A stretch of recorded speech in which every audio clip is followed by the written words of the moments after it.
Oitava regra da boa sorte. Ninguém pode vender a sorte. A boa sorte não se compra. Desconfie dos vendedores da sorte. A bruxa Morgana e a coruja visitam Sid.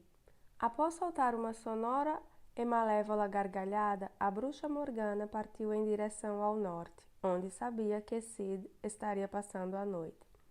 Ele dormia tão profundamente que a coruja conseguiu acordá-lo no terceiro pio. Uh, uh, Quem é? Perguntou Sid, levantando-se e segurando firme o punho de sua espada, sem, no entanto, desembainhá-la. Não tema, sou Morgana, a bruxa. O que deseja de mim? A bruxa era malvada. Queria duas coisas: que Nott matasse Merlin e convencer Sid a sair dali. Dessa maneira, ela ficaria com o trevo mágico caso ele nascesse no dia seguinte em algum lugar do bosque. Morgana inventou outra mentira para Sid. O trevo mágico vai nascer amanhã. Merlin, porém, mentiu para você. Não se trata do trevo da sorte ilimitada, mas do trevo da desgraça. Eu mesma lancei a maldição. Aquele que o arrancar morrerá em 3 dias. Contudo, se ninguém o arrancar, Merlin morrerá ao cair da noite. Por isso ele enganou você e o outro cavaleiro, para que um dos dois morra no lugar dele. Merlin precisa que o trevo seja arrancado amanhã, antes do anoitecer. Volte ao castelo. Nott já está a caminho. A bruxa foi muito astuta. Deixou Sid sem opção. Se, no dia seguinte, ele encontrasse o trevo mágico, não saberia o que fazer. Se o arrancasse, morreria. Contudo, e se Merlin tivesse razão, e se fosse mesmo o trevo da boa sorte, o melhor e mais fácil seria fazer como Nott, abandonar o bosque e não enfrentar o dilema. Após pensar por alguns segundos, ele disse a Morgana: Bem, então partirei esta noite. A bruxa sorriu satisfeita, mas Sid continuou: Mas vou procurar Merlin e pedirei a ele que colha o trevo mágico, pois, pelo que você disse, aquele que o arrancar morrerá em 3 dias, mas, se Merlin fizer isso, ele não morrerá. Seu feitiço não terá efeito, pois quem vai morrer se o trevo não for arrancado? E quem vai morrer se ele for arrancado são a mesma pessoa? Portanto, Merlin se salvará e depois me dará o trevo. Com essa resposta, Sid se mostrou mais inteligente do que a bruxa, já que não sorria mais. Percebendo que o cavaleiro não caíra na armadilha, Morgana deu meia volta com a coruja em seu ombro, montou na vassoura e partiu rapidamente, resmungando em voz alta. Aquele acontecimento fez Sid refletir. Ele sabia que Merlin não enganava ninguém. Como Nott pôde dar ouvidos àquilo ou a qualquer outra coisa que a bruxa lhe tivesse dito? Será que ele não sabia, como bom cavaleiro, que o verdadeiramente importante é não perder a fé na própria tarefa? Por ter visto muitos cavaleiros se desesperarem e abandonarem seu objetivo quando a boa sorte demorava a chegar, ele aprendera a importância de manter a fé no que acredita ser certo. Antes de dormir, também pensou sobre a importância de não trocar o seu objetivo pelo de alguém, ou seja, o da bruxa pelo seu próprio. A boa sorte lhe chegava sempre que se mantinha fiel à sua tarefa, à sua missão e ao seu propósito. Por último, lembrou-se do que o seu mestre sempre dizia: desconfie daquele que lhe propõe planos com os quais se ganham muito de forma fácil e rápida. Suspeite de quem tentar lhe vender a sorte. Nona regra da boa sorte. Após criar todas as condições favoráveis, tenha paciência, não desista. Para alcançar a boa sorte, tenha confiança. O vento, senhor do destino e da sorte. Na manhã seguinte, Sid se levantou um pouco inquieto, sentou-se perto da terra que havia preparado e esperou. As horas se passavam e nada acontecia.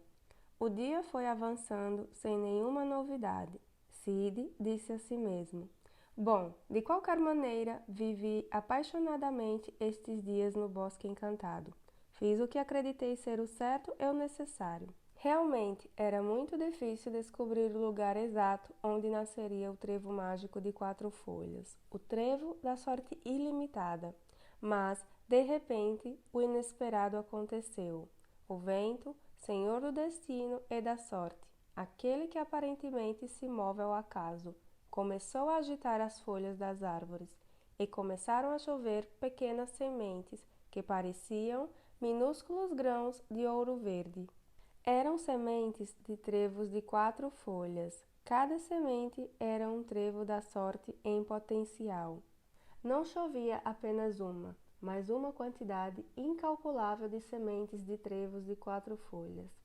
O verdadeiramente extraordinário, no entanto, é que as sementes não caíram apenas onde Sid estava, mas em todo o bosque encantado, absolutamente em todos os cantos daquele lugar. E não somente no bosque, mas em todo o reino encantado. Choviam sementes de trevos de 4 folhas sobre as cabeças dos cavaleiros que não haviam aceitado o desafio de Merlin. Choviam sobre todos os seres do bosque, sobre o Inhomo, sobre a Sequoia, sobre a Dama do Lago, sobre Stone. Choviam sobre Nod e sobre Morgana. Aquelas sementes se espalhavam por toda parte.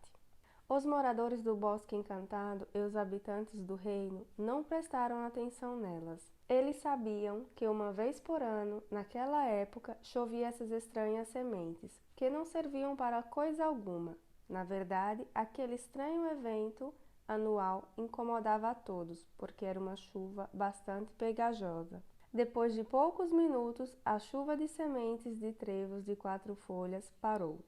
Uma vez depositadas em todos os cantos do bosque, as minúsculas sementes se confundiram com o solo, assim como pequenas gotas d'água em um oceano. Simplesmente se perderam, como sementes jogadas no deserto. E assim foram todas desperdiçadas, pois não germinaram.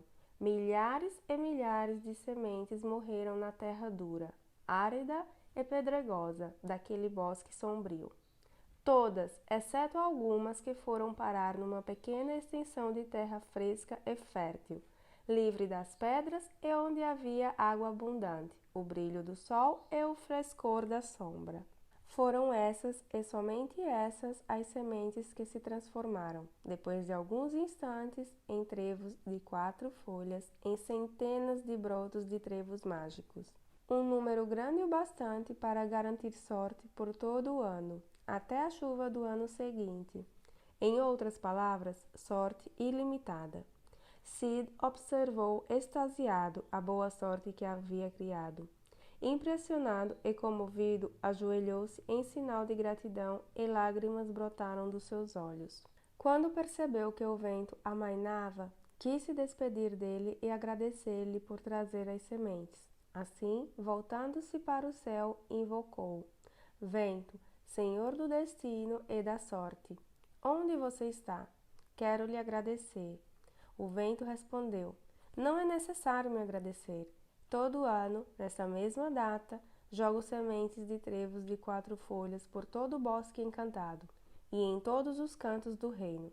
Sou o senhor do destino e da sorte, e entrego, seguindo ordens expressas, as sementes da boa sorte por todo o lugar onde passo. Ao contrário do que muitos pensam, eu não distribuo a sorte, só cuido para que ela esteja disseminada por igual em toda parte. Os trevos mágicos nasceram porque você criou as condições adequadas para isso. Qualquer um que tivesse agido assim obteria a boa sorte. Eu me limitei a fazer o que sempre fiz. A boa sorte que levo comigo está sempre por aí. O problema é que quase todo mundo acredita que não precisa fazer nada para alcançá-la. E continuou: Na verdade, tanto fazia o lugar que você escolhesse. O importante era prepará-lo da forma como fez. A sorte é a soma de oportunidade e preparação, mas a oportunidade está sempre presente. Assim é. Só nasceram trevos de 4 folhas, os trevos mágicos, sob os pés de Sid, porque ele foi o único em todo o reino que criou as condições para que nascessem. Pois, ao contrário do que muitos pensam, a boa sorte não é algo que acontece a poucos que não fazem nada.